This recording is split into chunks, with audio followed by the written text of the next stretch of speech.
Okay, how y'all doing out there?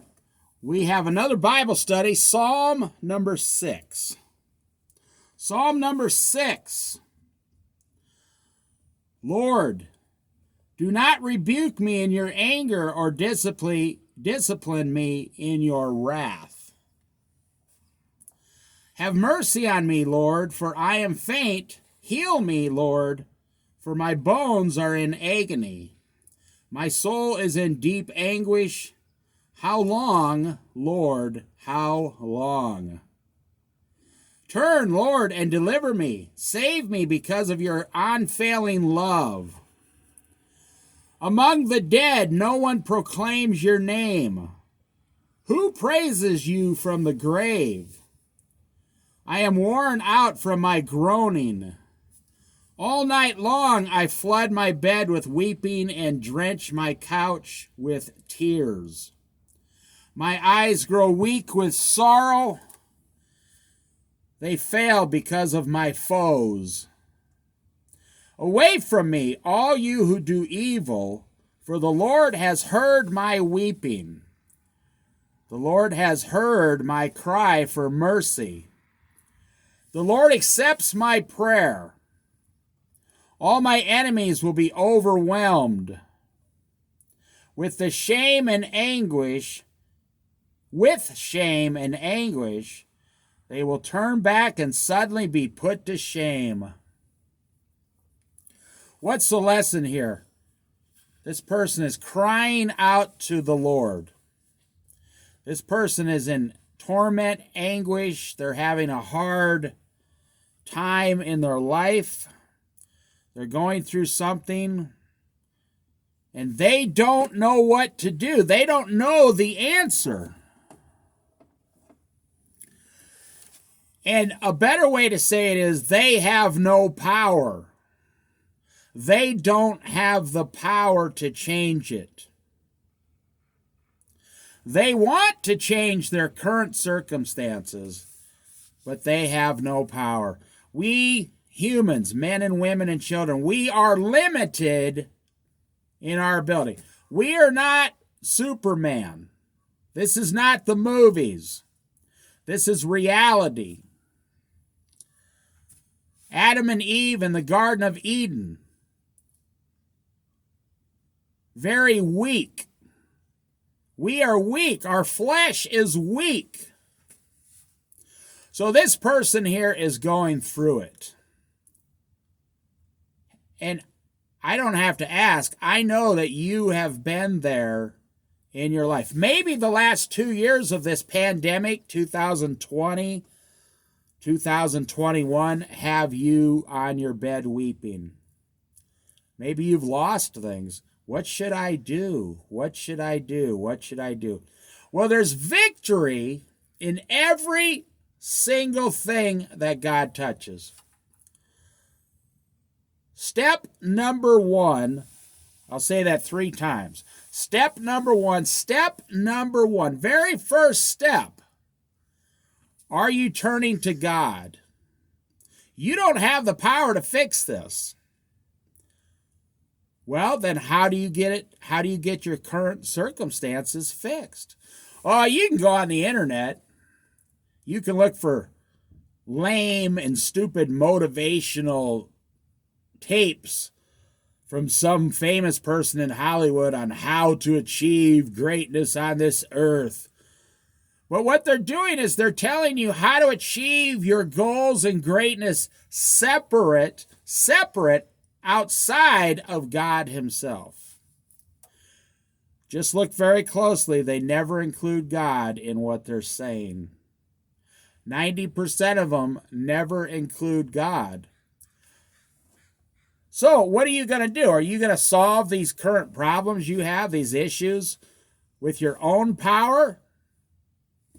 I'm here to tell you something you already know. You can't do it. Are you here to solve your current situation by turning to Hollywood and movies? Will that make your problem better? Oh, it might for a while. Are you going to, start selling vitamins over the internet? Make an extra $150 a month. thinking, something's got to solve my problems. No, it's not going to work. There's only one solution, and that is Jesus Christ on the cross. And let me tell you, for you who are non-Christians, you know who you are. You say, well, I believe there might be a higher power, but I don't believe in the Christian God. Well, you can't turn to God for answers. You cannot turn directly to God, the Buddhist God, the Mormon God, the Jehovah's Witness God, the Hindi God, or the Muslim God. That's not God. Those are all false gods, and I'm telling you, you don't want to hear that. Because you turn to them, you get some comfort, but then it never lasts, does it? How come you're always in the same situation? The only true God is Jesus Christ, God, on the cross in the flesh of man. That is the one only true God. Father, Son, Holy Spirit, one single God in three separate parts. He came down here and died on the cross, and if you haven't taken that step to go to him first, you can't jump ahead to the second step or the fifth step or the 27th step. It doesn't work that way. You have to take the first step, the very first step. You have to yield fully to God. Otherwise, do not be surprised that your problems are not being solved.